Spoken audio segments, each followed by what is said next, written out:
So, good morning, good evening, and good afternoon, and welcome to another scene for the living world of darkness, rage across New York, wherein, upon the Sept of the Green, there is a 10-point, a wild 10-point, roving through the grasses, hunting her prey. No, actually, she's just walking over to the RV, and antler free at the moment.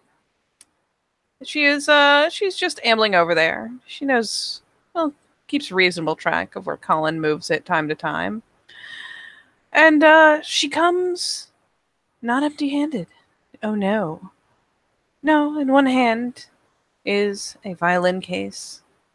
A very well-worn, very lovingly patched and maintained violin case.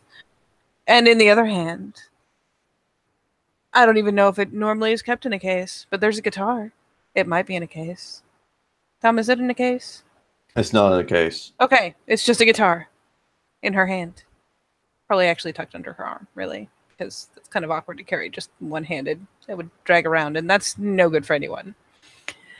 So she will come and approach the territory of the urban vigil. And once she has gotten right outside the RV, she will mosey on up to one of the those nice little camp chairs. You know, the foldy ones that have got the fabric bottoms and the fabric backs, and they're very comfy. And she will take the guitar and gently place it on the seat, leaning the neck back against the back of the chair. And then she will patter over on bare feet to another of those lovely little camp chairs, and will fold herself quietly down, not making a fuss. Will set the violin case in front of her bare feet, and will flip it open, click, click, lifting the lid, and drawing out her violin. And you know, she's had a rather lonely time each evening, each morning. So she has decided to take matters into her own hands in the most passive-aggressive way possible. And so, raising the violin, tucking it under her chin, she will begin to play just outside the RV door.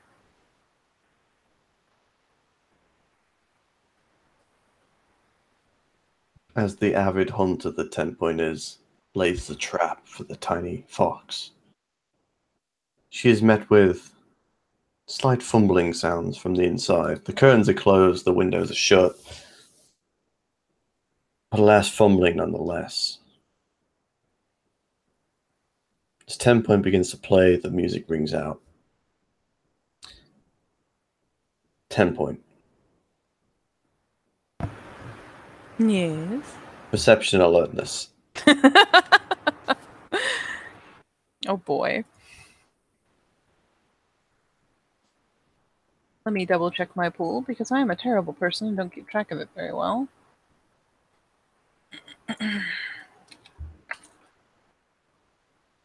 There you have it. One whole success. You know, you're in the song, you know, you're not totally taken by, you're still pretty alert. As you look around, you see the slight nudging of one of the curtains as it is raised from the bottom, as you see a tiny pair of eyes and a nose just poking out from underneath it, as scanning the area. Oh, 10-point is very comfortably and very visibly set in this chair. And while she will strive not to look directly at the little face in the window, let's see how well she can feign lack of knowledge that the little face is there. Reasonably well. So if you would like to, Peony, you could. Or we could say that she keeps a very straight face about it. Very studiously not looking at the window. This is my best ties, Paul. You do not get away with that. I'm sorry. It's not very often I get to roll this. For that exact reason. Ty goes, oh wait, do you have a specialty? Yes. Oh, damn it. Then Ty does not go to the defender. As Baby Fox is peering through the window, eyes twinkling with mischief. Because, let's face it, mood aside, there's always twinkling mischief. It's status quo. She might, in fact, catch that while 10-point does her best to hood the glance towards the window, There will be just the very slight upward turn at the corner of her lips when she catches Helena sneaking a peek. So Just for she's reference, clearly playing a bit of a game of it. even with that one, I still win because there's 3 successes there. Mm-hmm. And the tens explode, so it's 1, 2, 3, 4, That's fine. 5. Oh, yep. That is ridiculously many. Yeah, she catches. Then in that case, yeah, it's more than just the tiny smile. She catches the slight shift. She can almost feel how amused 10 Point is, as she very pointedly still. She'll even catch that fleeting little glimpse that catches her there. But yeah, she'll see that 10 Point is just playing the, oh no, I have no idea. Absolutely no idea. I'm just innocently playing my violin here. Don't mind me. So from her perspective, it is very contrived. And so, as 10 Point plays the violin, making it quite the show, as she does a spin, looking away for a split second, she looks back at the window and the face is gone. Perception alertness. Oh boy. Because I am the way I am, yes, this is happening, and this scene is going this way, fuck you all. Because it entertains me, and it entertains Katie, so fuck you. For what it is worth, 10 Point is very pointedly playing one of the songs that Helena has picked up in the past and that she has had to learn by ear. What Helena's picked up? One of them that, yeah, they used to play pretty much every night and morning, and Helena has several times picked the songs. And so this isn't a song that 10 Point may have originally known, but it is one that she has kind of puttered through learning by listening. That's great, because now... Does that mean I get to choose what song 10 Point's playing? Because if I do, I know exactly which one. Do it. Try and find yourself a violin cover of Toxicity by System of a Down. Try it, I dare you. Because it probably doesn't exist, but there it is. It's happening. 10 Point's playing it. I mean, it's 10 Point. Violin is her shit. But still, 10 Point, you hear more fumbling from inside. You're pretty sure you hear the 2 pots clacking together.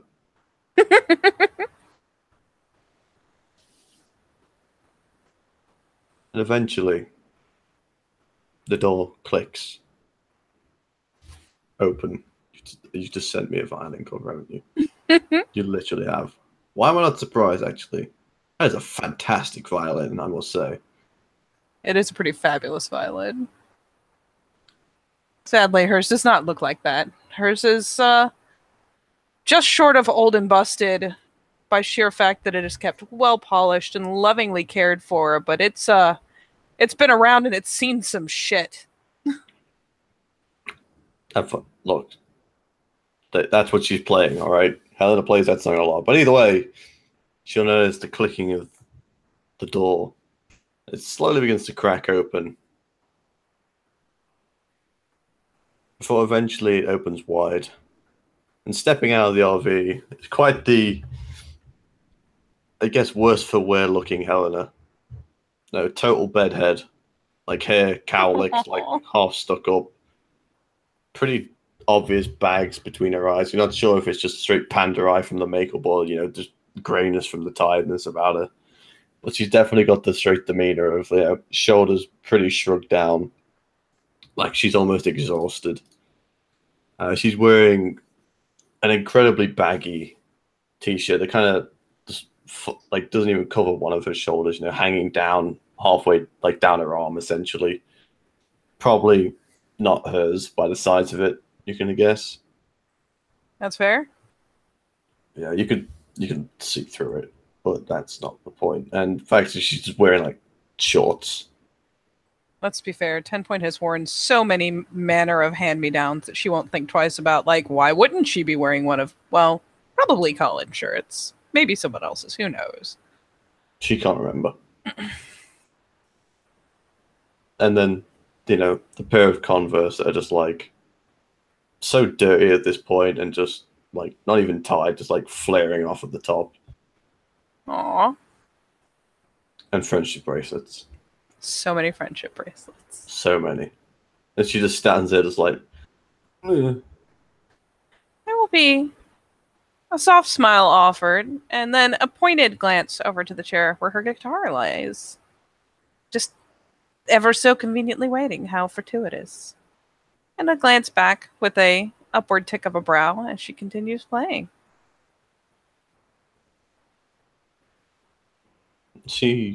Helena kind of looks at 10 Point, looks at the guitar, remembers that she forgot about the guitar.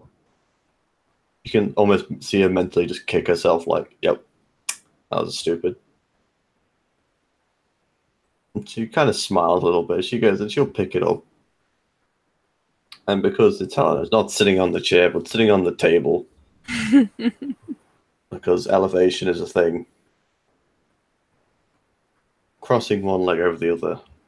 And she'll join in. Almost instantly, in fact. Not even waiting for like the end of the fucking musical word line. No. Mm-hmm. I know what I mean. I know what you mean. I don't know words either. Words are hard. Not even just straight, just she picks it up and just like joins mid chord. Straight in. It's like, damn. She's pretty skilled. Of course she is. And 10 Point will again perk up a smile and make a point of like teasingly flourishing bits here and there. And generally will just play with her musically, both in the sense that they're playing the instruments and in that she's kind of provoking what she knows well to be things that Helena enjoys, things that are likely to get a response. Because it's not downer shit, it's just having fun playing a song, perhaps making silly gestures of flourishes, perhaps flailing a bit on the notes. Just playing, really. It's not necessarily about playing the song exactly so, it's having fun with it. That's a bit of a childish gesture for 10 Point, but then again, Baby Fox clearly needs a smile, and she is determined to get more of one. That little shit isn't going to cut it.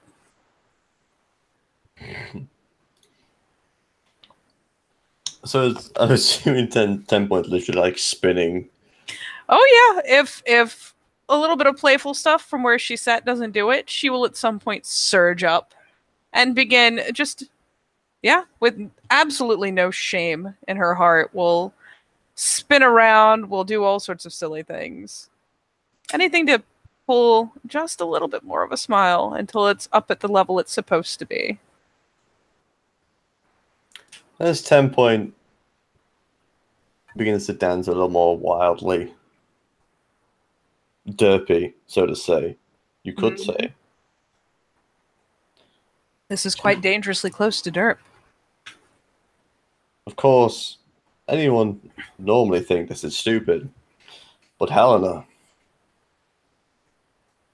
this is a challenge. That's what that is. Now, this thing is, the guitar is slightly larger than a violin. But alas, it's not going to stop her there. As Helena will jump up on the table, pretty, like, energetically, in fact. Kind of the way she looks, just complete opposite, just bouncing straight up. Almost in perfect time for that bit of guitar solo that's in the song to just smash it out on acoustic as best she can. And of course, because it is, the atomic orange hair gets a good hair flick. Full hair flick. Full slow-mo as well. Full slow-mo. It's like, whoa. Madness.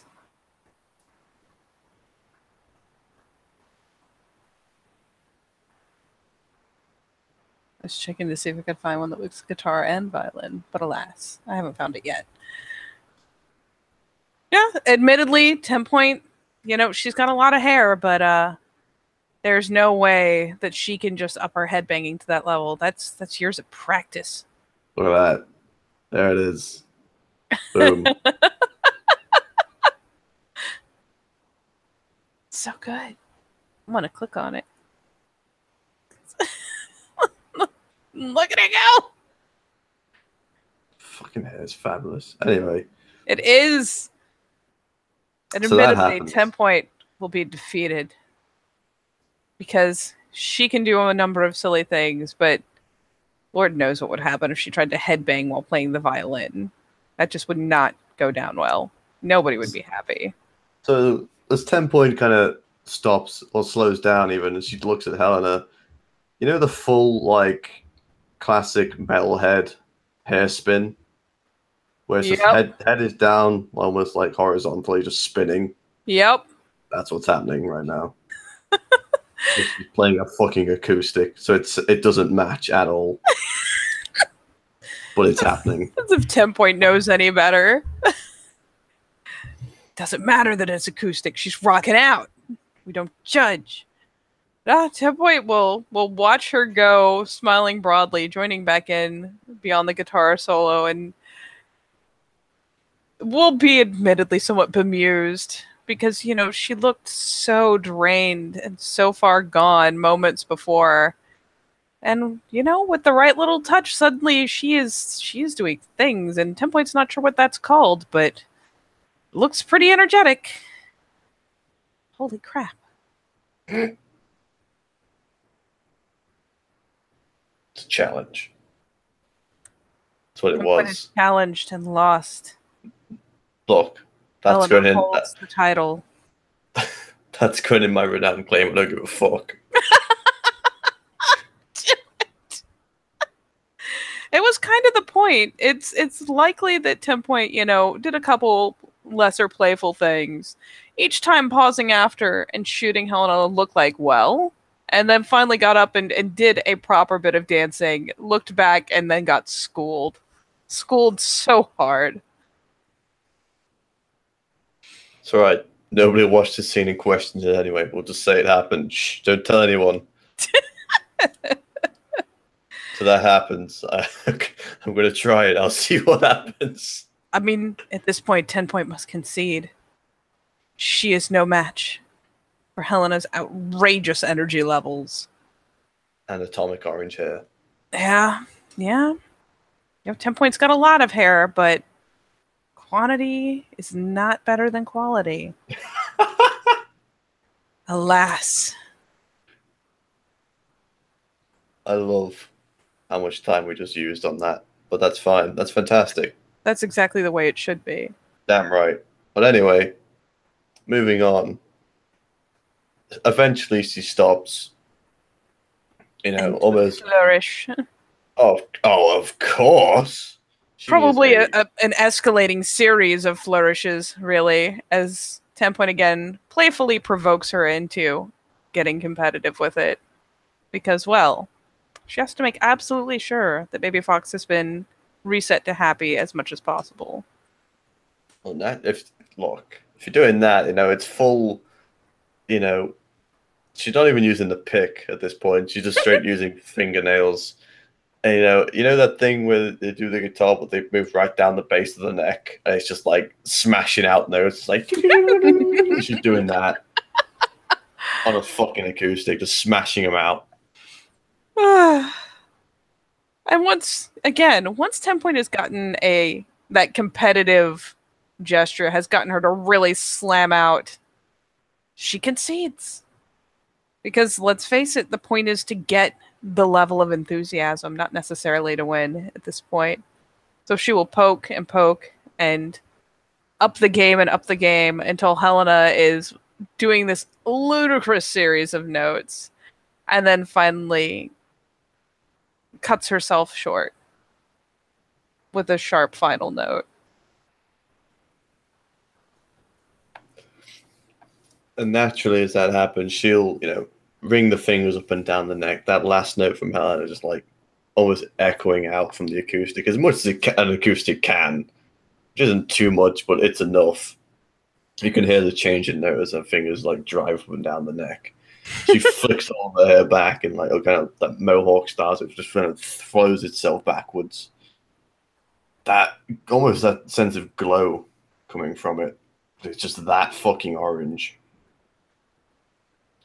And you can see like she's panting and is red faced and stuff. She sits back down on the table, pulling the guitar flat behind her.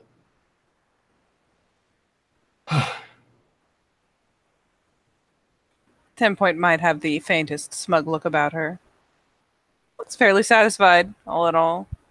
And she will set her own violin gingerly back in the chair she was occupying not so long before.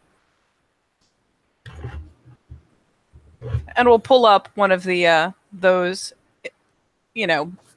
built-in benches to the picnic table upon which Helena sits. By which we mean she flops on it.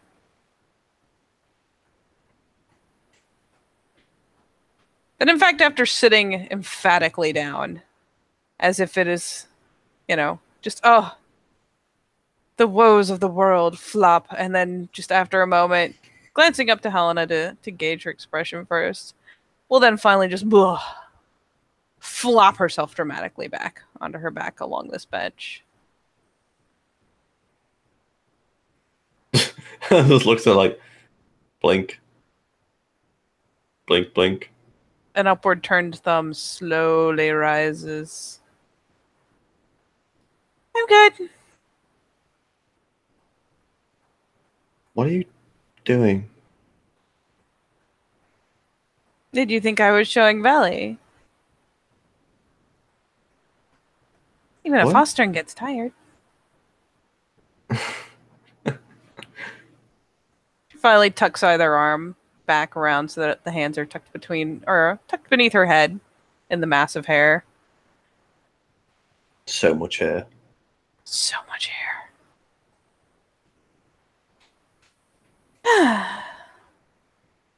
You already look better.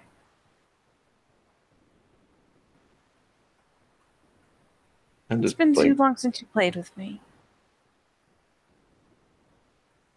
Yeah. It has. I've been busy. I'm sure. I mean, having to run laps every morning kind of gets in the way.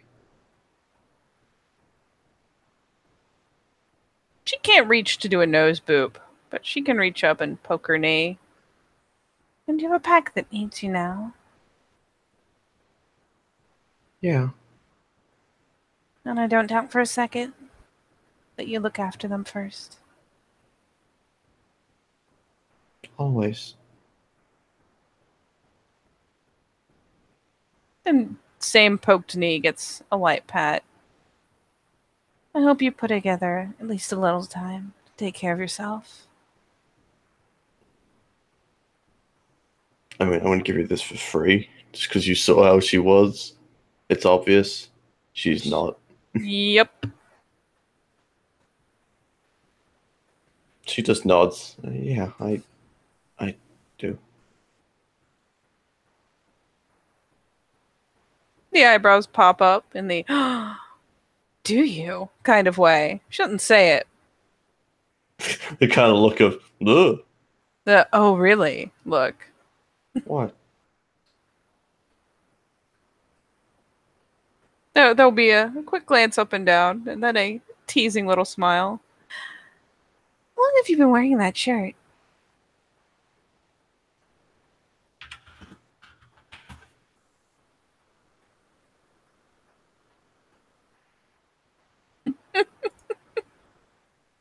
I'm gonna roll this as well. Oh no! How big a die are you gonna roll? Is the real question. It's gonna be a big one. 4 plus. Is it 3 subterfuge bonus? I believe it is. Oh god, you're gonna make me look up your totem? How dare! I'm looking it up now. Just getting to it. It It is. is. Oh, 3. it is. +1 manip, +3 subterfuge. So eat that. That's not an amazing roll. It's a big dice pool, not an amazing roll. So that's two It's successes. Is it two? Oh, it It is is. two. Let me see if I can pop through this. Roll it, and then I'll say what she says. Yep. 'Cause luckily, she remembered. So this is classed as a lie. Gotcha. All right. So since she remembered, this is classed as a lie. So she has to roll lie, just mechanically speaking. She, yeah, you could even like Temple. You could even see the stutter, like the slight hesitation as she's thinking. Yeah, you know that's normal for Helena because like you ask her questions to remember, like when, where, that kind of thing. She just kind of takes that little minute as the cogs turn. Mm-hmm. But even then, you can kind of see the look in her eye of like she knows when she last wore it, and she kind of says, this morning. Yeah, this morning." Half Yes. smiles. There's a slight tilt of head and some examination of the shirt. And Colin's cooked for you, at least. She kind of eyeballs the various little flecks of things where it's stained and whatnot, because it's Colin cooking, and it's Helena's enthusiasm in eating, I'm sure, as she's chattering. It's like at least 4, maybe 5 meals since this morning? I mean, you could probably smell it as well. Oh, yeah. She's not going to stay, you fucking stink, but. Oh no, no, it's not. It's not the stink of smell. It's kind of the smell that when you've been cooking, like frying things, Mhm. you kind of get that oily smell on it, Yep. like of the The smoke you and the you work in food service smell. yeah.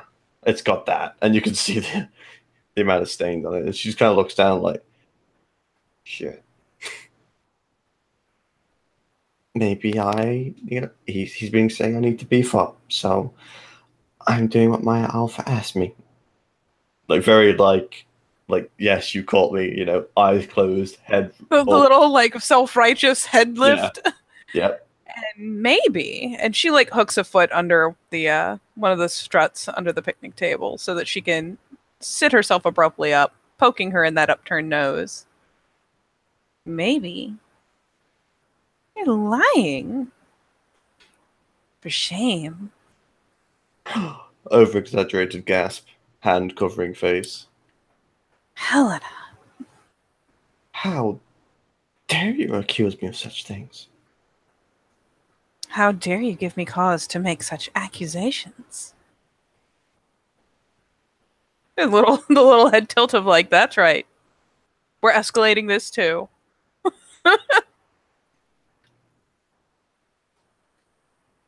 Well, I can't help it. She turns her head again, like, huh.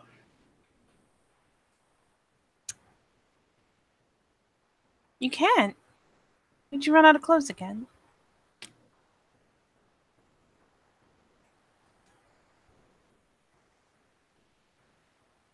Kind of half smiles a little bit.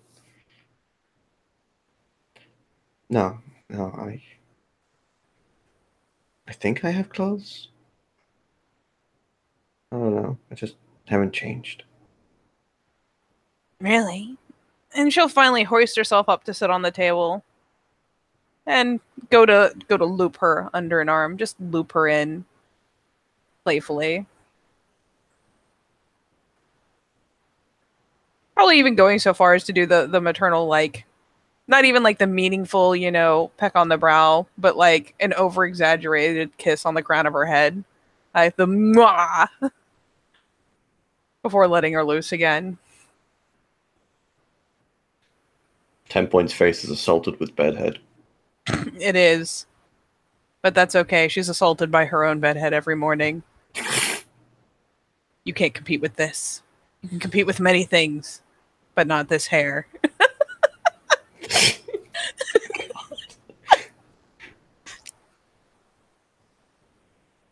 Just want you to imagine every morning when Tim Point wakes up, Oh it's no. tip, tip, tip, tip, tip.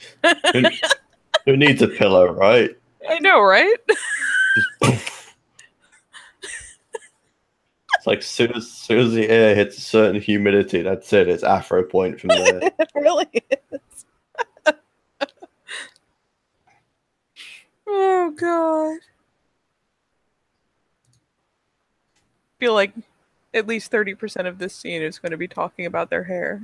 Look, I have no shame, and nobody watches this shit anyway, so it's fine. I see your call-outs. Look, I'm gonna keep calling this shit out because, well, we make this many scenes on one-on-one, people lose interest eventually, and then we could just do shit like this. Alright? You're not wrong! Unless I tag this black dog, no one's gonna watch it. Look, I'm sure if I just keep swearing enough, eventually we'll have to call it black dog. It's fine. All the same, Helena gets a playful loop of the arm to wrestle her in, a peck on the top of the head, and then released probably before she has time to even be like, flail. You know what? That's what happens. It happens. It's kind of like, you know, the delayed reaction for probably sleep deprivation or just, you know, maybe just waking up. One of the two. You're not 10 point not exactly sure. But the flail comes a little bit later. They're totally delayed reactions. Oh, never mind. It's over. All right then. What? Her poor bedhead gets kind of ruffled. And then there's kind of a thoughtful look. The eyes narrow just a little bit in thought. 10 Point starts fishing in her bag. You, young lady, need to learn a lesson I had a hard time with myself. And she will produce the most devious of torture implements for someone with bedhead like that.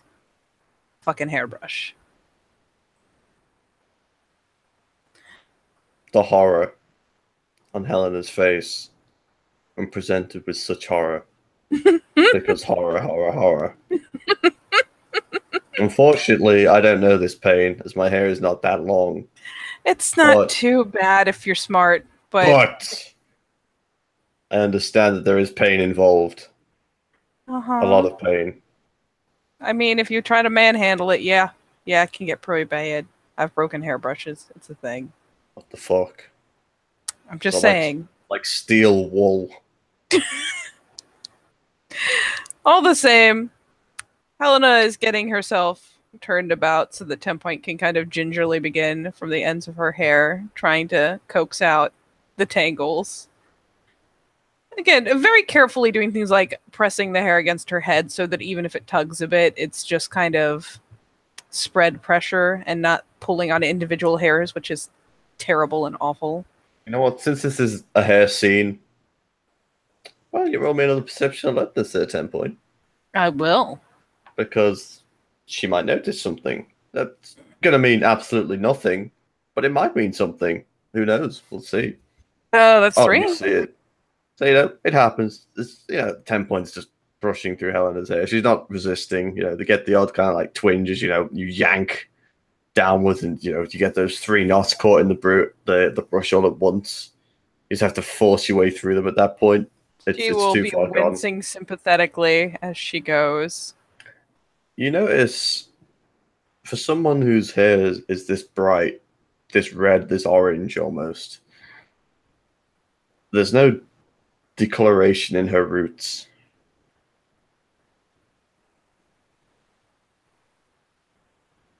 She's just naturally neon. It seems that way, because fuck you, I can. This is true. You can. I won't fight you. And she'll notice and kind of mull over it because she'd kind of wondered. But you know what? Why question a thing when there's that much Fox spirit heritage involved, really? 10 Point accepts a lot of things under the overall header of spirit bullshit. And this will be one of them, tucked away, assigned the title of spirit bullshit. But she will nonetheless very, very caringly do her best not to put Helena through a torture session as she tries to get her hair in some semblance of order. conversationally speaking to her as she does so. You have to learn to take care of yourself. I do, normally. I know.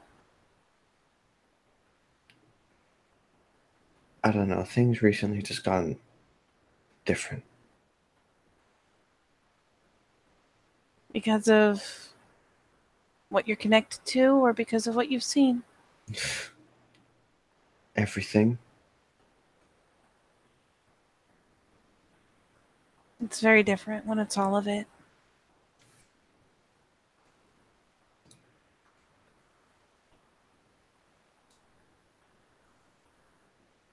I know it's a shock.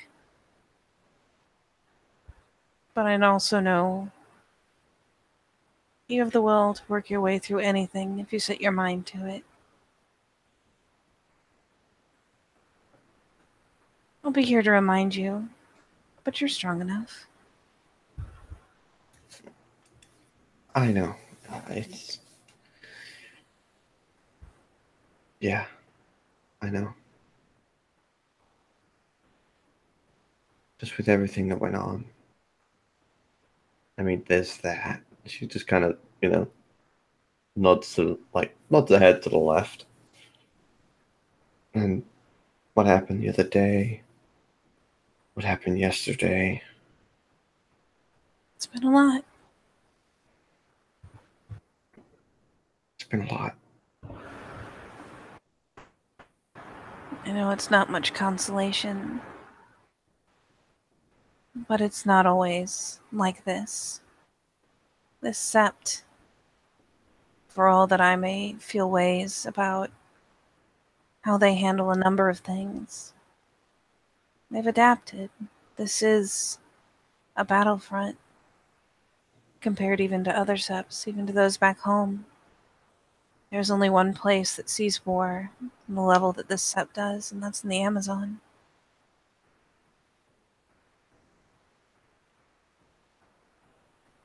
You're right at the front of the battlefield.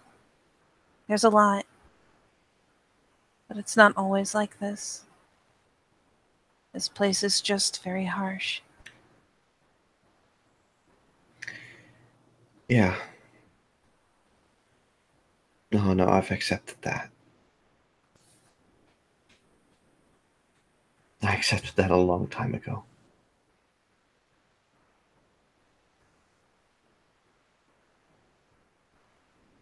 And do you have any new questions then?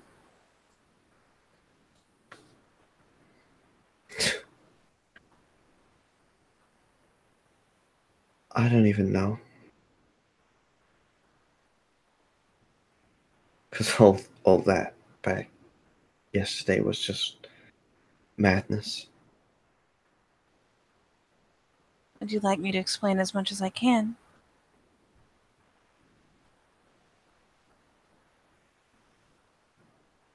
From my guess, it was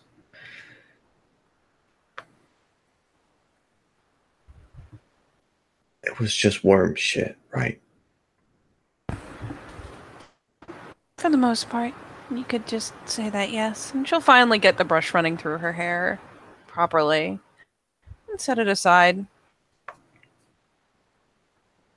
And we'll just kind of swoop forward, wrapping her arms up and around Helena's shoulders. Not pulling her back and forcing her into a hug, but kind of bringing it up to her, slumping on her a little bit. Not putting full weight by any means. I know that Aiden and I have always said to be vigilant against the worm and its temptations. I can't speak for others, but the temptations that it offers are very real. In our case, it was seeing what we wanted. And in the case of Magda, it was in breaking her down to the point where what it offered was something she couldn't turn away. Or perhaps even breaking her to the point where she made a more suited vessel for the creature that lurks in there than the one it held before.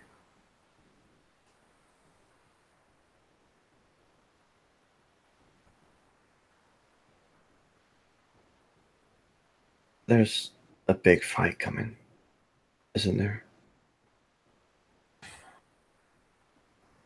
And here she kind of, and she's slumped forward enough that Helena can kind of side glance because the face is pretty much alongside hers. So she'll see the expression kind of knit,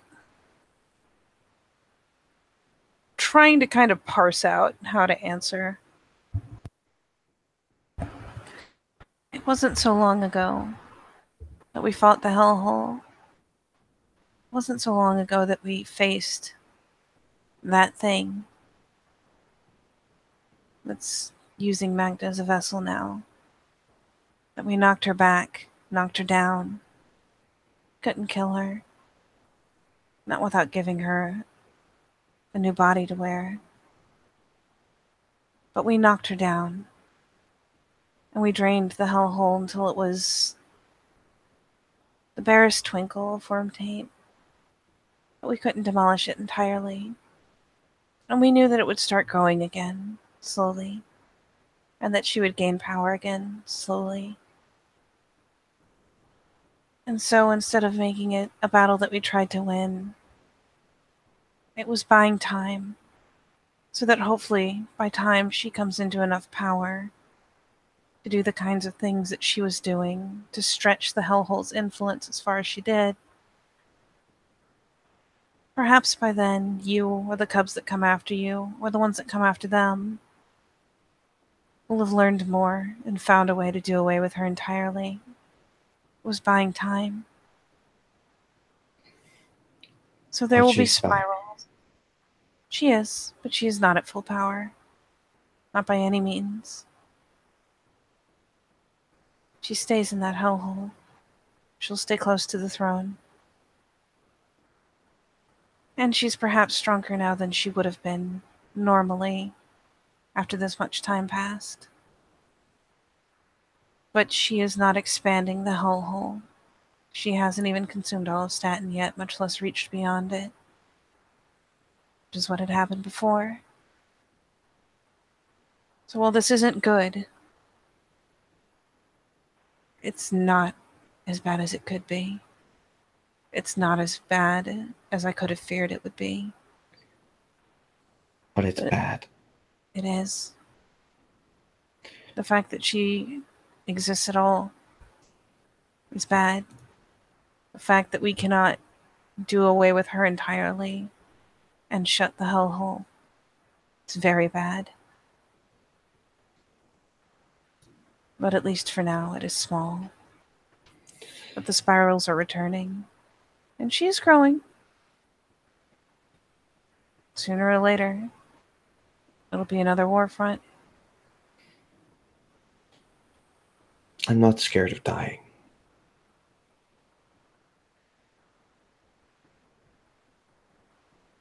Then what are you scared of?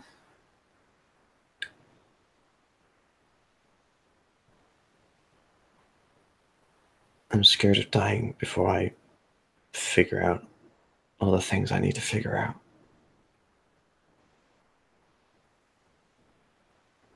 It's a very soft smile.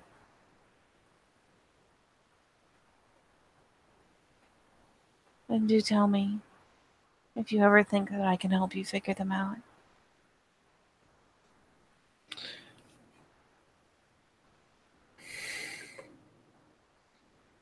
It's complicated. It always is. There's just the touch of a playful smirk. It's fleeting, just enough to kind of lighten the words.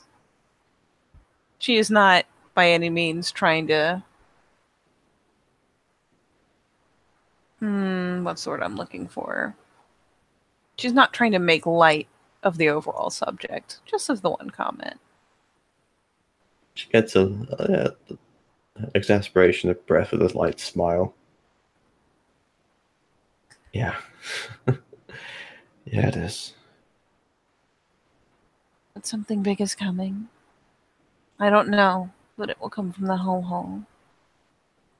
We still haven't followed up well on the hunters. There's still the strike teams. And now there are at least 2 packs of spirals back in the city. We've had more and we've had worse. But it's not good. I just don't want to die before I figure out what's happening with my mom.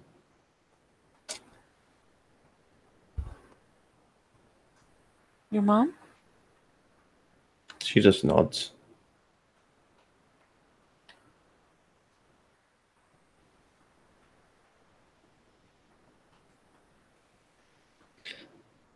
Like, spirals are spirals. Is it a faint nod? Either way, I'm going to run in there, screaming to the high heavens. Claws bare, and I'm going to dig them right into their chest.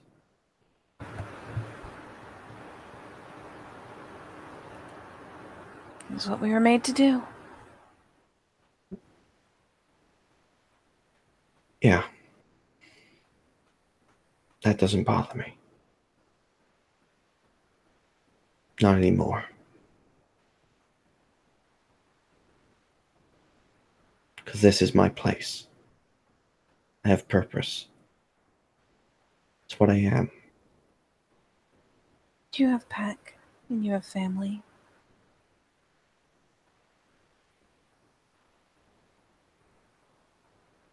But not all my family's here.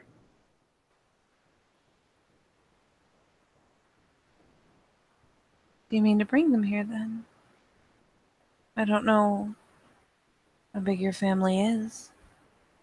But we've always kept our kin close.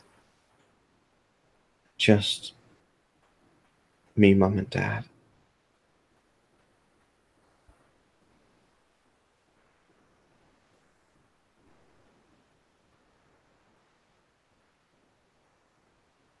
Have you spoken to them? Yeah. Since your rite of passage? No. If you wish to bring them, I'm sure that Colin and I know that Aiden and I will do whatever needs to be done to help. You have only to ask. That's where it gets complicated. How so? She kind of shifts awkwardly a minute. Like she wants to tell you something, but she really doesn't think she should.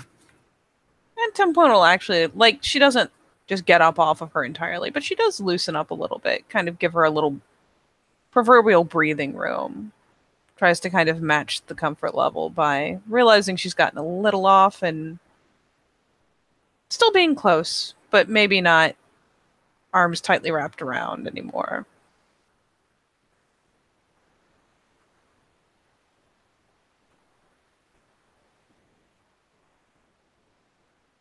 What you tell and what you ask, up to you. Won't pry.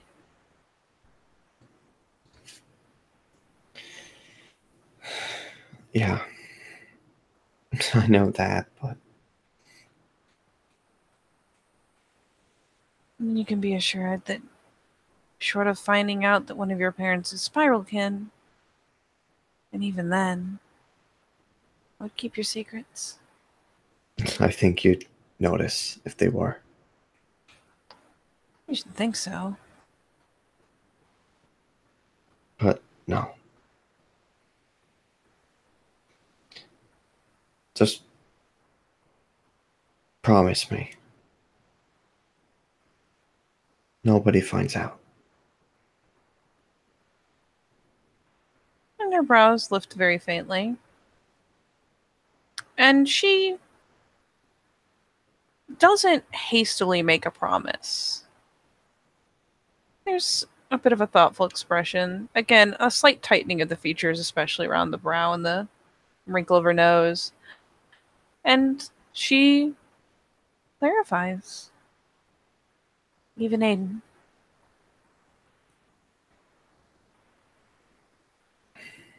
I'm sure he's got enough on his plate to deal with.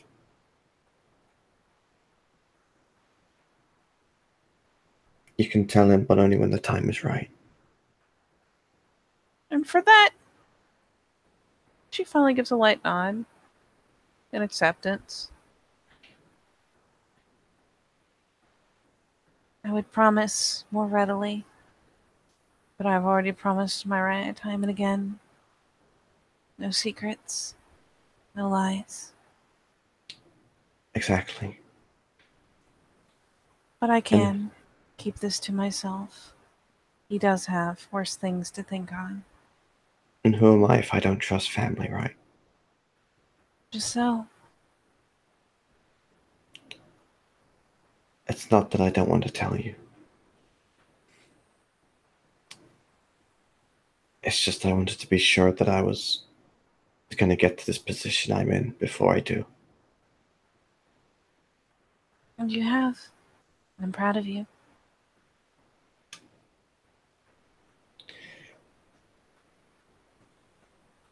Do you remember what I told you about them the first time?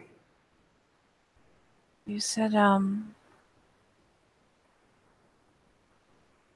father was Fionnekin, yes?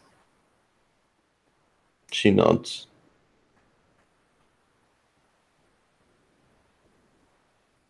And I'm trying to remember out of character whether she said anything in particular about her She mother. said that they were both Fionnekin. That's Okay, that's that great. they were Fionnekin. They are Fionnekin. Okay, so yeah, she thinks about it a second. The father and your mother, yes? Both Fionnekin? And she nods. Yeah. I recall because it's very auspicious. It is not impossible for us to be born to kin, but it's not common. Well, about that.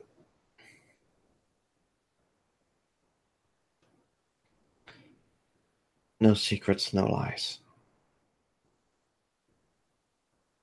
Not to family. My dad is Fionnekin. Well, she gives a light nod. And your mother. Something else.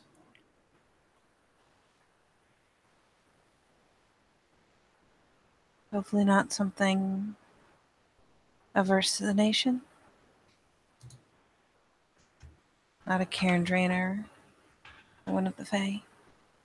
No, no. She's classed, I think, Bonar. She's pardon? Bonar. Baru. Kin, I think. I don't Oh. know. Hmm. But there's more. Oh. In reality, I don't think she's either of those things.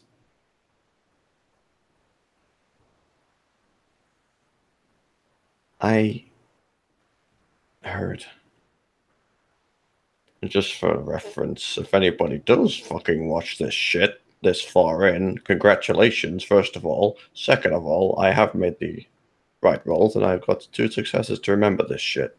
Deal with it. You get a medal for getting this far. She, again, kind of shuffles slightly.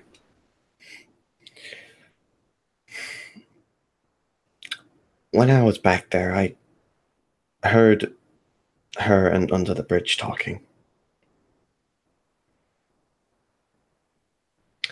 It wasn't that he was scared of her, but he was cautious. Was he? Something of the Beast Courts was mentioned. Hmm. And she sits back thoughtfully.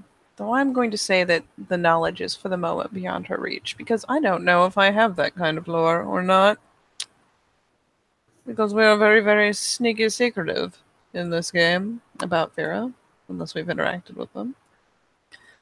Though, she will consider this for a long couple moments. Not in a deep, serious, worried kind of fashion, but rather as though it's almost like she's walking through a library in her head and just trying to pluck out the right bit of information, and it's not forthcoming.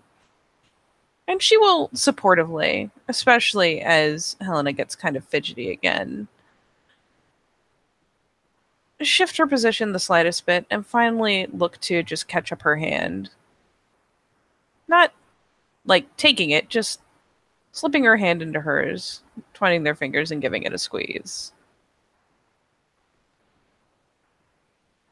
I can't say that I know much about the Beast Courts, but I can say that if you want to know more, I can teach you a rite or perform it for you. I know At it. least try. Have you performed it? She shakes her head.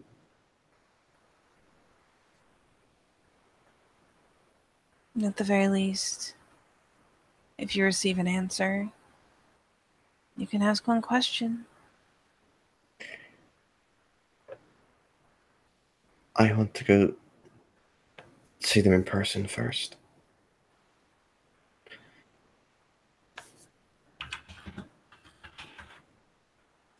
Fucking nailing these memory rolls today. You would rather ask her, I assume? She said she'd explain it when I got Cliff.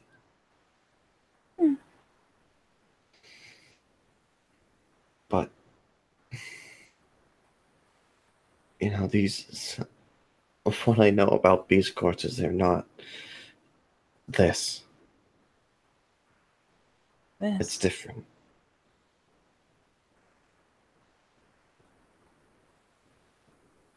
You mean like how the Rokea are different? Or the Bastet? I don't know. I just know that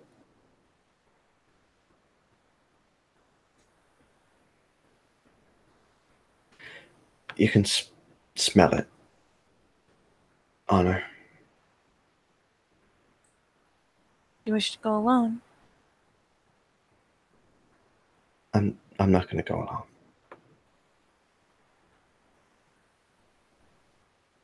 And she actually won't poke to ask who. She'll, if anything, give her hair a light ruffle. Good. That's all I can ask. First of all, I won't be able to know how to get there. So, The faint smile at that. but either way, it's.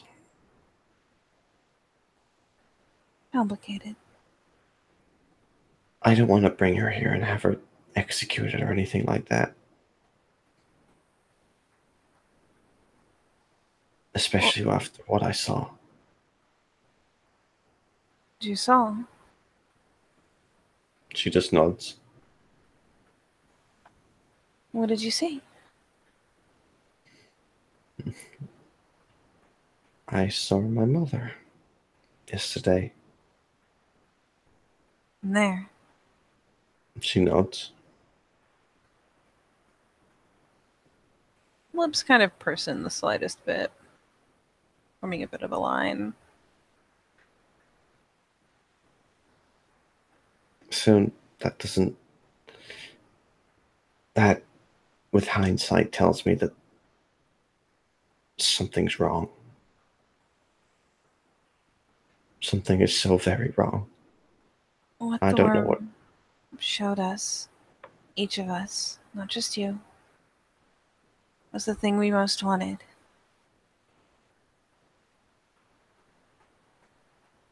The worm looks to tempt. It's the easiest way to draw us down the spiral. Maiden and I, we saw Jessica. And Jason, I'm sure the man he was seeing, that we saw, was his husband. It'll show you impossible things. Anything that it thinks you want, anything that it thinks you'll follow. Temptation is always easiest. The fact that it showed me her makes me think there's something wrong. The fact that it knew and taunted me with something about her makes me think there's something wrong. The worm readily weasels its way into the mind and the heart. It sees what you want. She'll give a light touch, the lightest little touch to her temple. It doesn't mean that something is happening now. As I said, No. It showed most of us those who are gone. But if this is something that concerns you, something that you spend a lot of time thinking about, that's very possibly why that is what it saw and what it chose to show you.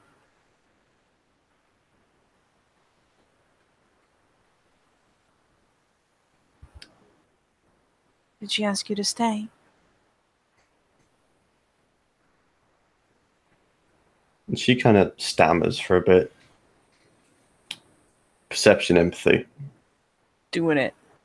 Doing it well. I'm doing it well. When you say she asked you to stay, it's like you can see it. Like Helena starts kind of like mouthing the words that she wants to say, but doesn't have like the force of air to like even speak them. As you can see, her eyes start to glaze over slightly. And Template responds fairly promptly. Not going full mother hen, but at the very least wrapping one arm around her and tugging her against her shoulder.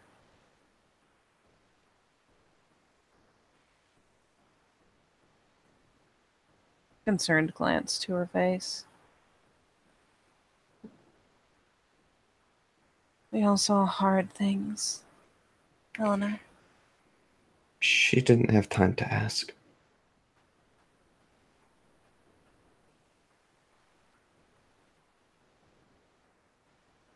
The others? Who went with you?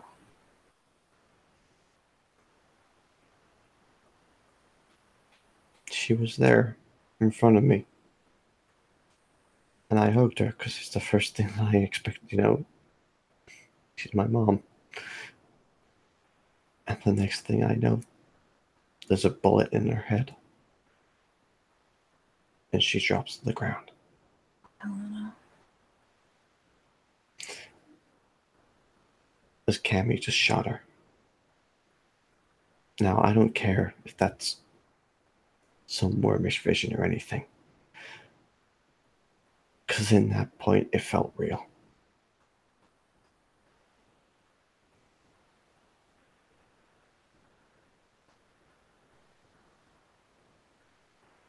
And she actually goes through a bit of a shift of expression that I will then likewise invite you to P&E. Look, I ain't saying no. Boom. Yeah, there is actually a similarly kind of repressed but pained expression. And she's obviously trying to school her features and choke it down. So she doesn't quite glaze over, but there's almost an echo there of when she's saying, it's still in the time, in the moment, it felt very real. It felt real. Yeah. Whatever 10 Point saw, it's a fairly easy guess from how her expression shifts, how there's a bit of a pained look in the back of her eyes, that similarly, she was confronted with something that was very real and very unpleasant.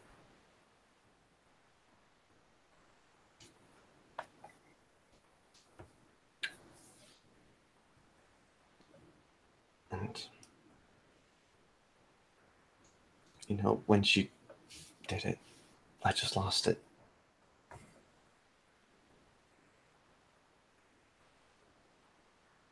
She did. She just shot her. Rather than trying to explain anything, she just argued, shouting at me. So she shot her. I beat the shit out of her. Till Colin grabbed hold of me and she pointed the gun at my head too. Oh boy, you don't have to pee any of that sharp look that very rapidly in a snap replaces the almost haunted expression. Like her head whips around, the expression gets very sharp. She pointed her gun at you.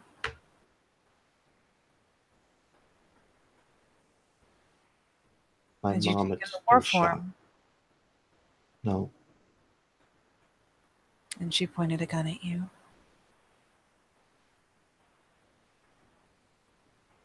Now, in hindsight, I know what I did was wrong, but I didn't know any better. As far as I'm concerned, my mom had just been shot, and for that, I was willing to take that bullet just to get at her. There's a bit of a terse little sigh out of breath. Well,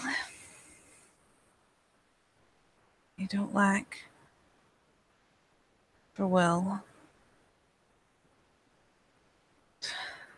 If she dies before all of this 10 point, what's the point of me fighting all of this? Whatever your mother may be, whoever she may be, there's no place in the nation that she is safer than the Sept. This Sept is so... And she kind of shakes her head a bit as she says it. So uncannily, so mind-bogglingly accepting. It drove me to distraction when I came here. The way I was treated, the way I was looked at, the things that they have let onto the bond.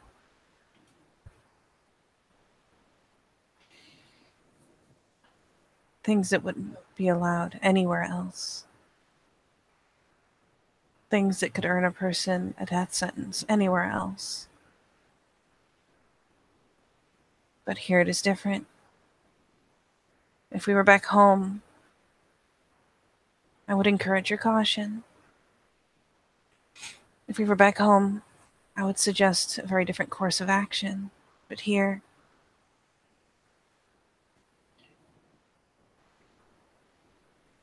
as long as she is not of the worm, she would be safe. She's family. Regardless of what this Sept thinks, family is family. I'll take more than just a bullet from a glasswalker's gun for family. You wouldn't stand alone.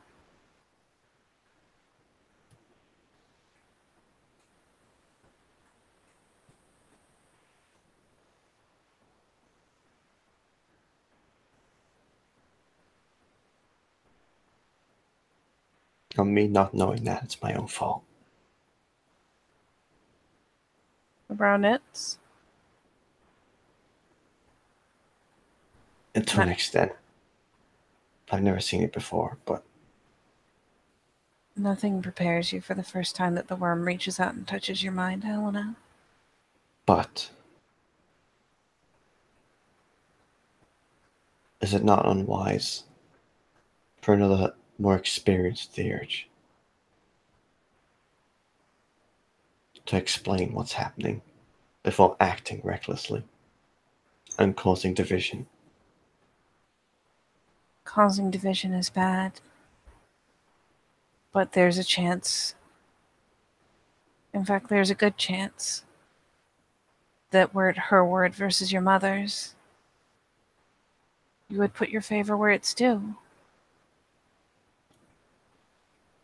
I don't know that I could do something quite so brash. But if it had come down to it, I don't answer to Cammy. I you answer don't. to Colin.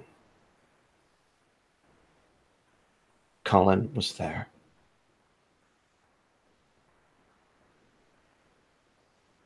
I will have a word with Cammy.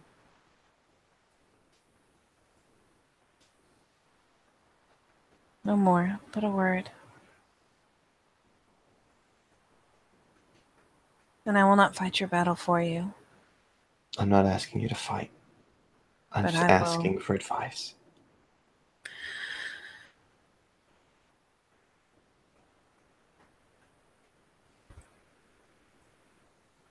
You can make your point to her. She may not listen, and if she does not, it is on her. But you have every right to be angry, especially if she did not take the time, did not give you the chance to understand.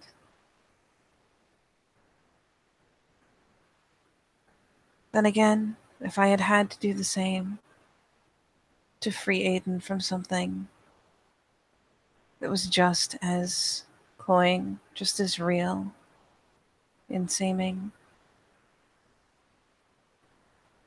I would take everything that he threw at me, no matter how angry he was after the fact. If it meant that he walked out of the hellhole again.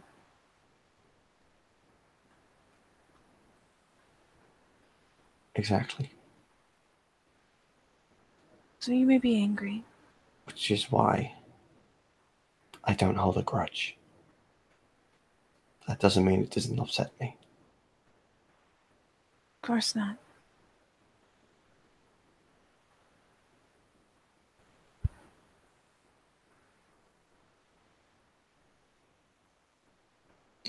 But use it, and as best you can, make sure that you put your anger where it belongs. Amy had to do something that was very visceral and very real to you. But if the worm had not presented you with that temptation in the first place, it would never have happened.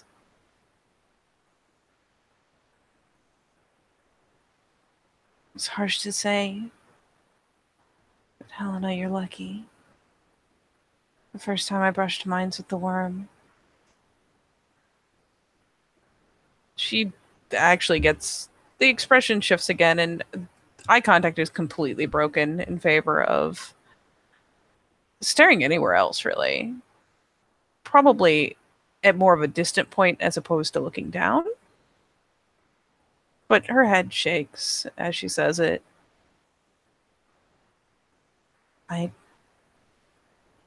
don't know if it had been even even the slightest bit more aware of whose face it was wearing, I wouldn't have walked out of the hellhole after the battle.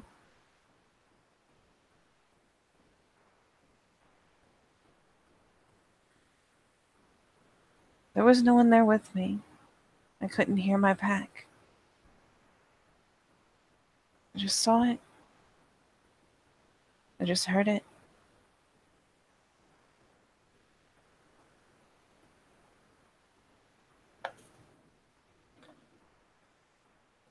Yeah. There's a sad little smile as she reaches out and ruffles her hair. Thankfully, it did not know the one whose face it was wearing, and the things it said to me. They were promises that person would never make. Seems to be a running theme with me at the minute. A running theme with what? Seems to be a running theme with me at the minute. I'm just lucky. Kind of half smirks. I suppose if you were truly lucky, you would be going about your life, not knowing. Or at least I that know. is what some Hamid born would say. I don't think anybody's that lucky. Not even me. Alas, you'll have to settle for half lucky.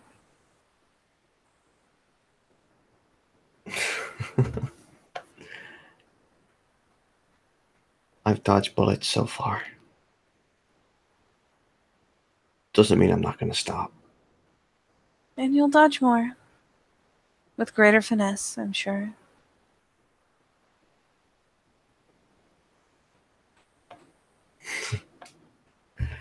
Yeah,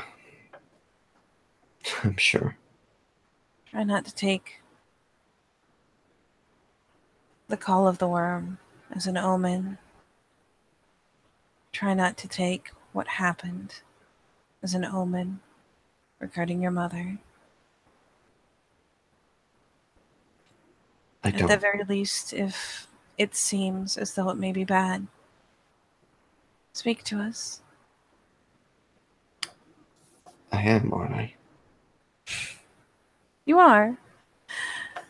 But once you know more, if you still have reservations, I am only a foster, but I am the keeper of the land. And Aiden is still the worm foe.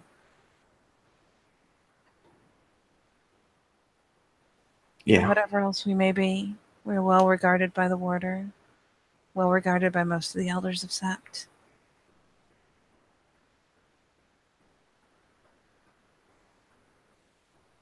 And we would do anything for you.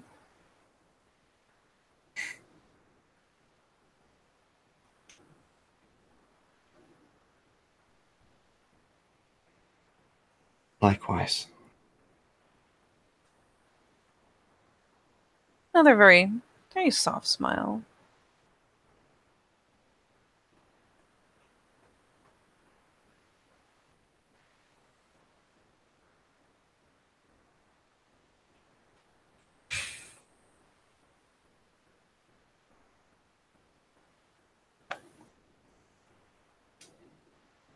Do you have a plan?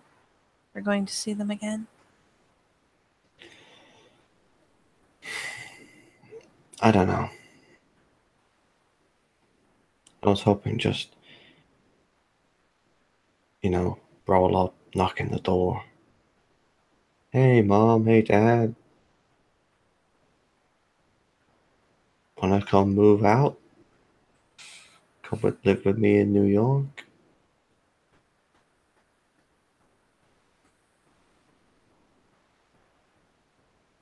But I doubt it's going to be that easy.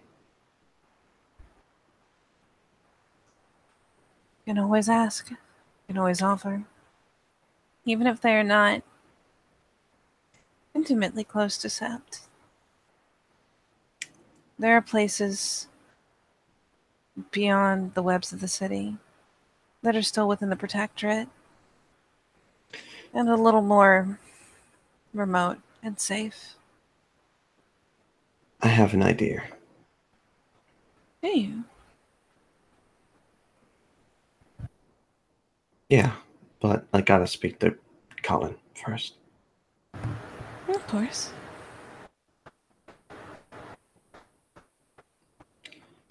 If it's nearly as good as the rest of your ideas, I'd say you have a good start.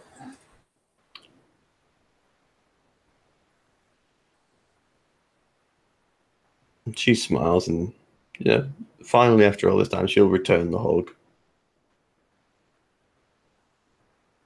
Of all the things, it actually seems that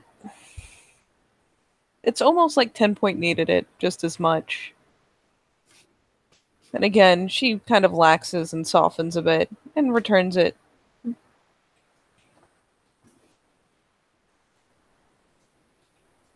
You're a clever girl.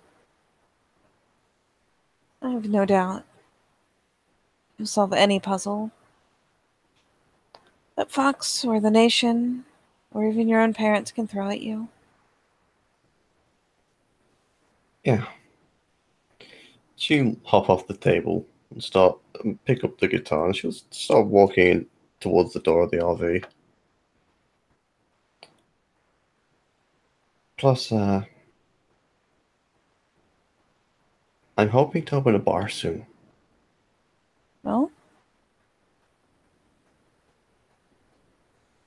Where are you getting the money for that? I hear Hmm. it's costly. There's kind of a scrunchy face. A little like, fucking human things and businesses and money. Always money. Nah, kind of face. I don't know. Plus, with how it's working, I doubt I'd actually be mine, but I'm sure they'd let me put my name on it. I'm sure whoever this mysterious they are, they would. Brian. The one you told us about before. Yeah.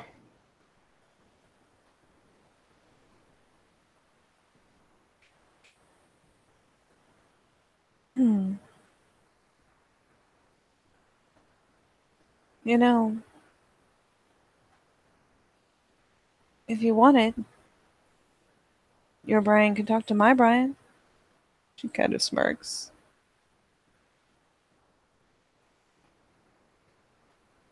I don't get it. There was, well, it depends. Do you want a story or do you want the simple answer? I just kind of shrugs. The simple answer is that one of the kin who has allowed me to claim him, that I take care of, and that takes care of me in return. He was, well, is, Glasswalker kin. His name is Brian. He was a lawyer, but he lost his hand and was fairly grievously injured, attacked by spirals and tortured. And since I had a hand in saving him, and since the Glasswalkers did not see him fit to keep anymore, he's been working with me. And if nothing else, he could at least help point you in the right direction, I think.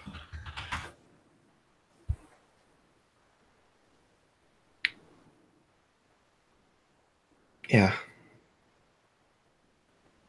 But I made a promise. I got 22 kinfolk. I'm helping. And is there anything I can do to help you help them? I'm just helping them get jobs rather than just be cooped up all the time. Nothing to do. She does that thing where you lean ever so slightly back, head tilting back, mulling, thinking, kind of consulting what all she has in the back of her head. I Well, mean, I wrote them whole resumes. At least it's a start. I admit I don't know much about how humans go about getting work. If they want to open a bar, I had tried to get a hold of the coffee shop once Elizabeth was dealt with, but there was a lot of money and paperwork involved that even Brian couldn't do by himself. But he could at least help. As for jobs, in a pinch, even if it's not permanent, are you familiar with Mike, the head of the Kinfolk Council? No.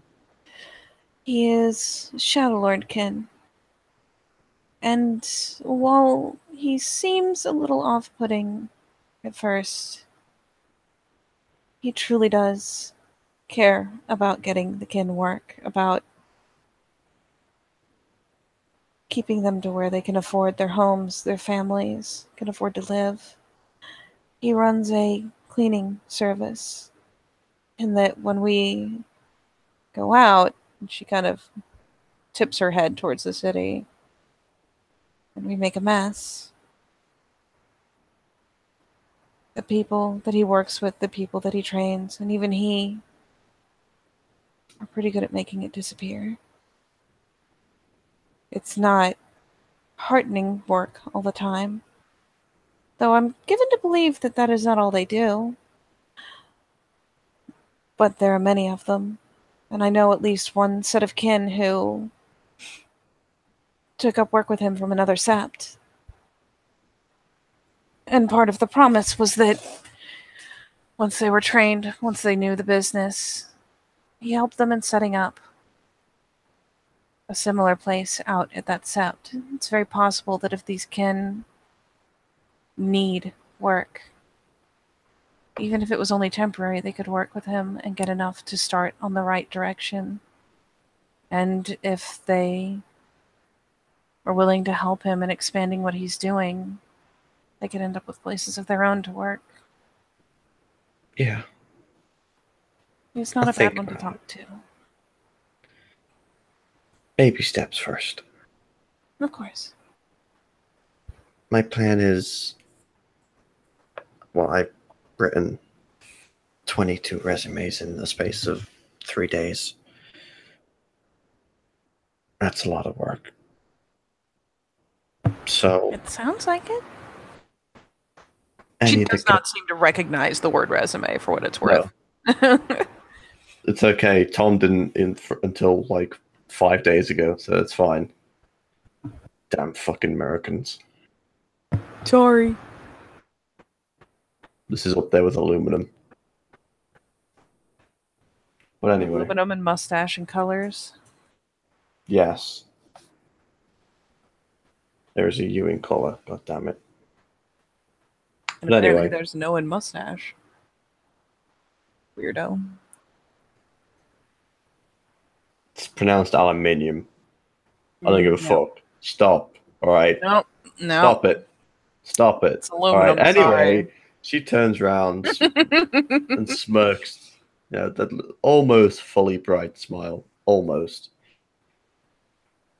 Plan is get as many jobs the easy way of going out and literally just getting themselves jobs is the first thing. Because I'm sure out there's a good few that will take them on. That's a light nod of agreement. Makes sense. Since they have the, you know, right presentation of skills now, right paperwork. Rather than just running in saying, give me a job. Kind of helps.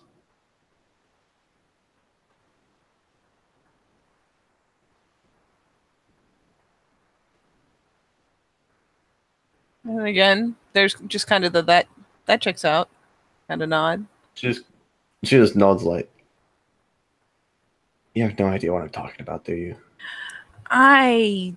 She kind of glances down to her hands, which are whining a bit. I do not. I have an Etsy. There's a little shrug.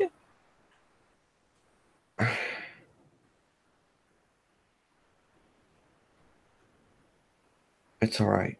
Don't worry about it. Wait, you have Etsy? Tiny nod. Searship does, the computer part.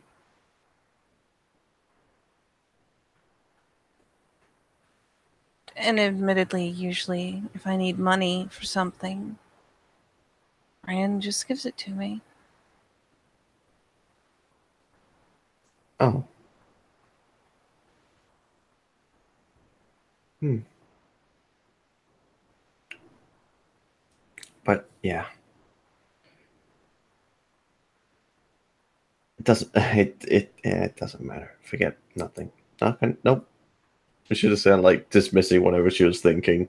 It's kind of a shrug. If they can get normal jobs the normal way and live relatively normal lives, That's for all the the better. better. And plus, it makes my job of helping them a lot easier, seeing as hopefully a lot of them will, you know, be out of the way because they're already sorted, if you know what I mean. 22 is a lot of people. It is. but I've done bigger things before. You have done some pretty big things.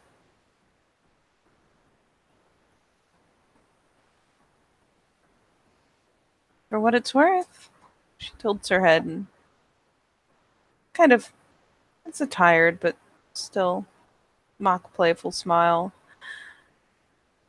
You know, in most seps, you'd be a legend. You walked into a hellhole and walked out again. These are the things people sing tales about. When it's not here where we do. Impossible things every day. How does it go? 7 impossible things before breakfast? There's a blink. I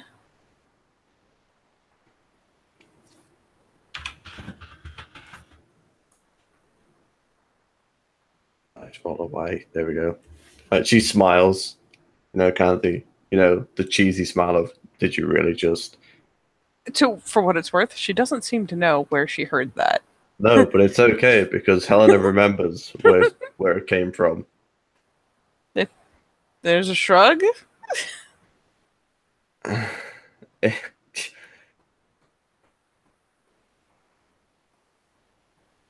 I'm not even saying anything. I'm not. I'm not going to say anything. No? No. Mm-mm.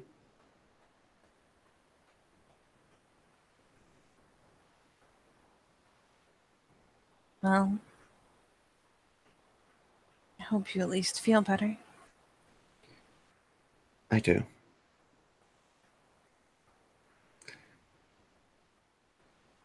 And I hope you do too.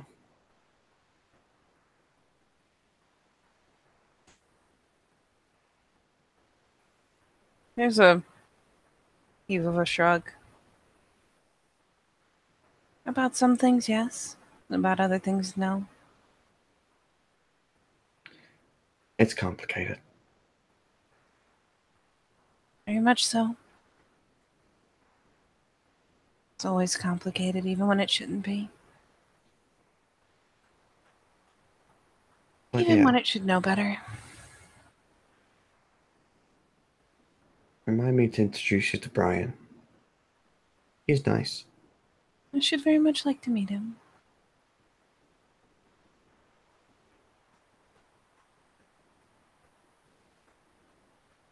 After all, if nothing else, you do seem to be a fine judge of character, and she will very briefly, you can guess that at this point she's rapidly approaching stupid o'clock because she goes so far as to do the little on her knuckles and polish them against her shirt.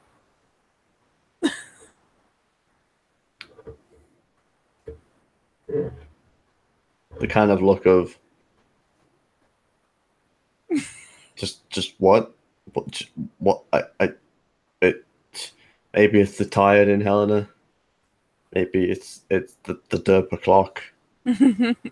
But 10 Point gets the look of whatever she just said was kind of like lost on her for a second. I mean, you could. I'm giving you that one for free. She's just like, yeah, yes, but what? Well, if you're fine enough a judge of character to choose your family so wisely, surely the friends you choose could be no less fantastic.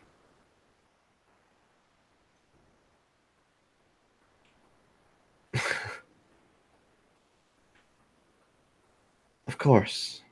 Or maybe I'm just really lucky. Maybe. Luck is practically a virtue. It seems I've got a lot of it. Good.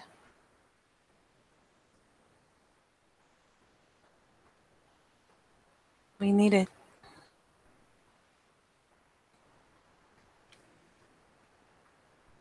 Besides, you're smart enough to make it for yourself.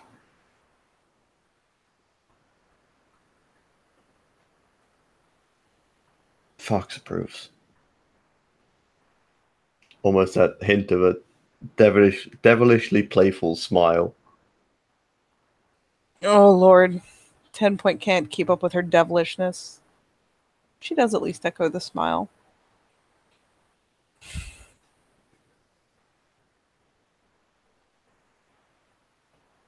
She takes a glance around, looking almost a touch thoughtful.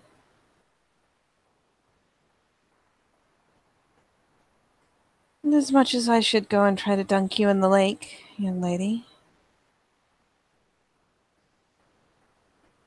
When's the last time you slept? Even for a little bit.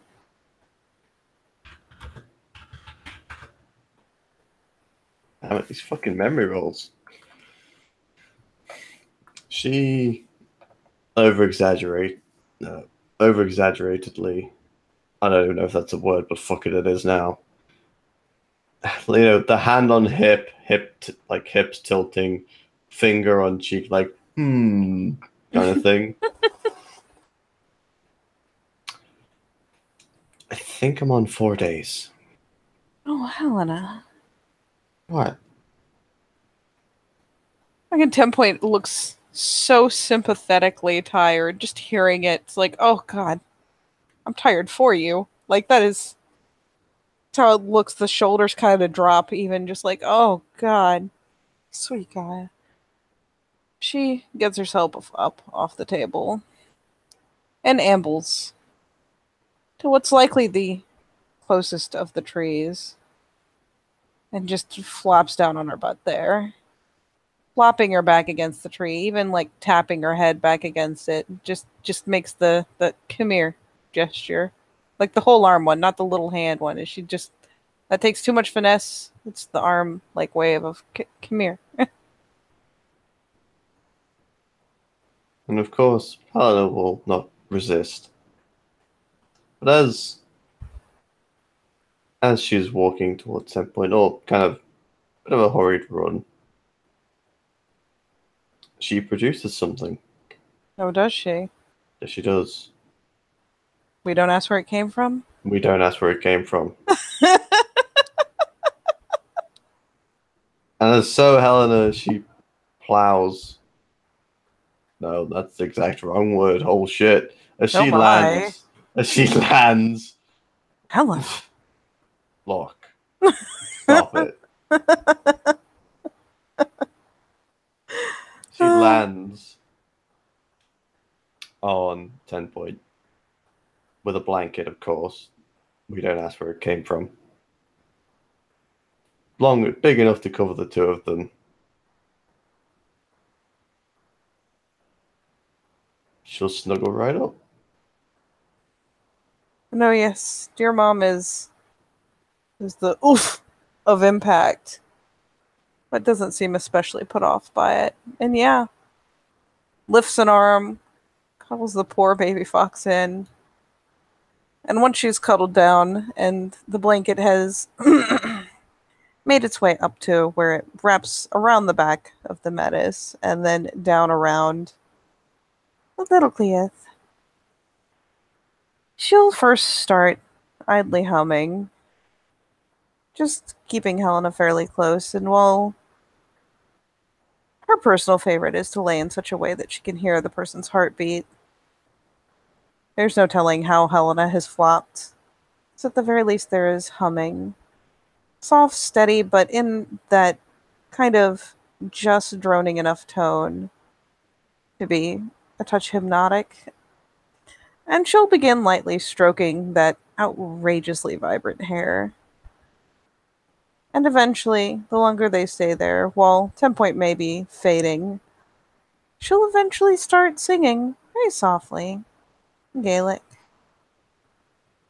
Helena may not recognize it as a lullaby by the words, but it doesn't stop it from being one. And there are certain things that carry across language, certain tones, often used in the presence of small children and whatnot, or when soothing a child. So a admittedly rapidly fading 10 Point will hold out as long as she can, humming, singing, and will hug baby fox up as close as she can and stroke her hair until she fades out, and then we'll probably be quickly behind her on that albeit she needs far more sleep than the baby fox ever has.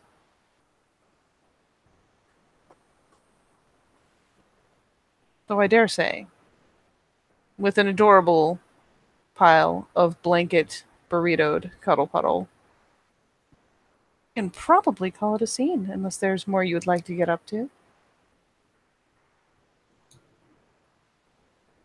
I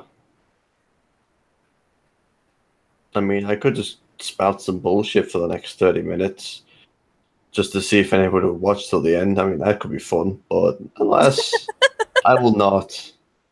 I shall save that for another time. You medal winner, you, for making it this far, whoever you are. Whoever you are, good on you.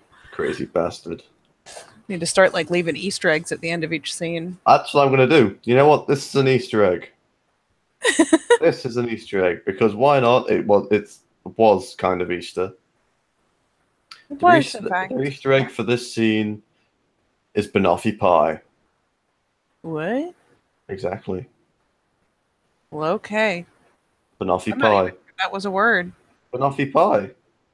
But what the fuck is that? Wow. I will educate you after scene. Oh no. Well, all right then. Banoffee pie. See you next time. Da-da-da.